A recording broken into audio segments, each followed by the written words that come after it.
Bakunzi bahoraho life turabasuhuje twishimiye ko bashimira ko mwabanye natwe muri uyu mwaka wa 2020 tukaba tugeze ku musozo. Turabashimira yuko mwaganye serivisi za horaho life aho tubafasha kugira ubuzima bwiza, kwirinda indwara no kugira amagara mazima. Nubwo twakomwe mu nkokora n'icyorezo cya COVID-19 kigahungabanya ubukungu ku isi hose ndetse no mu Rwanda no mu mikorere itandukanye ya horaho life, ariko ntibyatubujije kumenya kubaha serivisi nziza, ndetse twiteguye kugumya kubaha serivisi nziza mu mwaka wa 2021.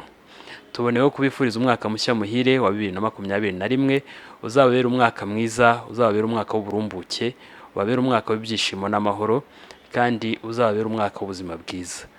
Horaho life twifatanyije namwe mu mpera nziza z'umwaka no mu ntangiriro z'umwaka wa 2021 uzabere umwaka w'amata n'ubuki. Tuzagumya kubana namwe, tuzagumya kubitaho, tuzagumya kubafasha. Turashimira abakiriya bacu, turashimira abafatanyabikorwa, turashimira kandi abaterankunga mu buryo butandukanye ku isi hose. Abakiriya bacu, abafatanyabikorwa, tubifurije kuzagira umwaka mushya muhire wa 2021. Uwiteka azabahire, abahe byose mwifuza.